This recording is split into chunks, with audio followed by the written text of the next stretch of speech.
네, 7월 19일 옥중서신 세 번역으로 읽기. 네, 오늘은 에베소서 4장입니다. 그러므로 주님 안에서 갇힌 몸이 된 내가 여러분에게 권합니다.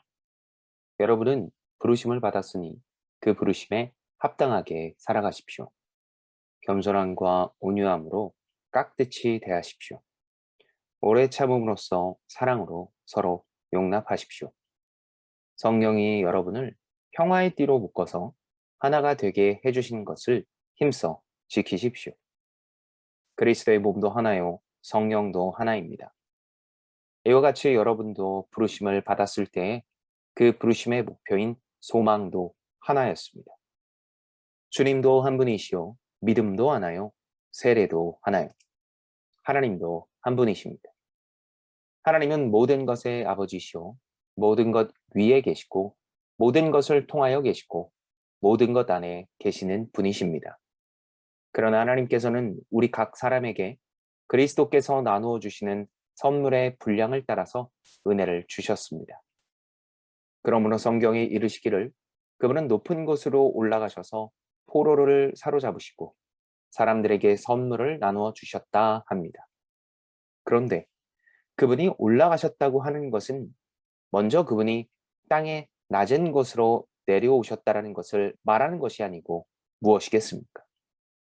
내려오셨던 그분은 만물을 충만하게 하시려고 하늘의 가장 높은 데로 올라가신 바로 그분이십니다. 그분이 어떤 사람은 사도로, 어떤 사람은 예언자로, 어떤 사람은 복음 전도자로, 또 어떤 사람은 목사와 교사로 삼으셨습니다. 그것은 성도를 준비시켜서 봉사의 일을 하게 하고 그리스도의 몸을 세우게 하려고 하는 것입니다. 그리하여 우리 모두가 하나님의 아들을 믿는 일과 아는 일에 하나가 되고 온전한 사람이 되어서 그리스도의 충만하심의 경지에까지 다다르게 됩니다. 우리는 이 이상 더 어린아이로 있어서는 안 됩니다.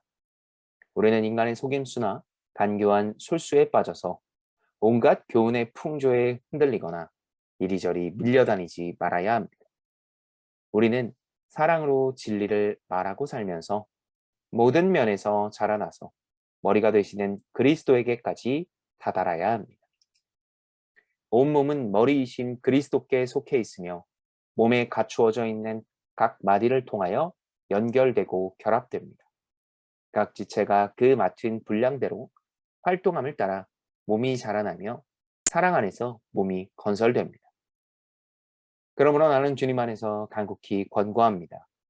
이제부터 여러분은 이방 사람들이 허망한 생각으로 살아가는 것과 같이 살아가지 마십시오. 그들은 자기들 속에 있는 무지와 자기들의 마음의 완고함 때문에 지각이 어두워지고 하나님의 생명에서 떠나 있습니다. 그들은 수치의 감각을 잃고 자기들의 몸을 방탕에 내맡기고 탐욕을 부리며 모든 더러운 일을 합니다. 그러나 여러분은 그리스도를 그렇게 배우지는 않았습니다. 여러분이 예수 안에 있는 진리대로 그분에 관해서 듣고 또 그분 안에서 가르침을 받았으면 여러분은 지난날의 생활 방식대로 허망한 욕정을 따라 살다가 썩어 없어질 그 옛사람을 벗어버리고 마음의 영을 새롭게 하여 하나님의 형상을 따라 참 의로움과 참 거룩함으로 지으심을 받은 새 사람을 입으십시오. 그러므로 여러분은 거짓을 버리고 각각 자기 이웃과 더불어 참된 말을 하십시오. 우리는 서로 한 몸의 지체들입니다. 화를 내더라도 죄를 짓는 데까지 이르지 않도록 하십시오. 해가 지도록 노여움을 품고 있지 마십시오. 악마에게 틈을 주지 마십시오. 도둑질하는 사람은 다시는 도둑질하지 말고 수고를 하여 제 손으로 떳떳하게 벌이를 하십시오.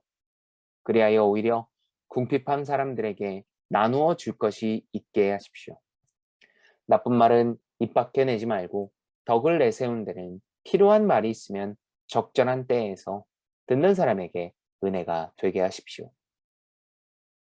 하나님의 성령을 슬프게 하지 마십시오. 여러분은 성령 안에서 구속의 날을 위하여 인치심을 받았습니다. 모든 악독과 격정과 분노와 소란과 욕설은 모든 악의와 함께 내버리십시오. 서로 친절히 대하며 불쌍히 여기며 하나님께서 그리스도 안에서 여러분을 용서하신 것 같이 서로 용서하십시오. 아멘. 에베소서 4장을 읽으면서 어쩌면 우리는 이 4장의 내용이 참 부담될 수도 있을 것 같습니다. 간단하게 4장의 내용을 좀 보도록 하겠습니다. 1절부터 6절까지는 바울은 구원의 한 경륜, 다시 말해 이 구원의 과정의 기초에서 성도들이 서로 사랑하고 연합하여 하나 되게 하신 것을 지키라고 말씀합니다. 다시 말해 이 구원의 과정 속에 성화로 이루어지는 모든 과정 속에 성도가 가장 누리고 또 동시에 행해야 될 것은 서로를 사랑하며 연합하게 하는 것.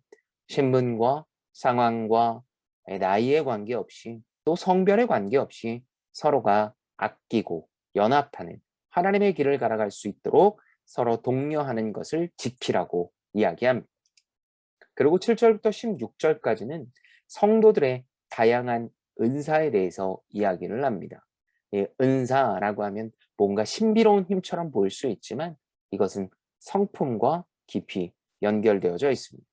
그래서 7절부터 16절까지 나오는 이 다양한 은사를 보았을 때 누구나 은사를 받았고 또 동시에 그 은사를 받은 이유는 서로 조화를 이루며 머리 대신 예수 그리스도의 몸을 이루는 것.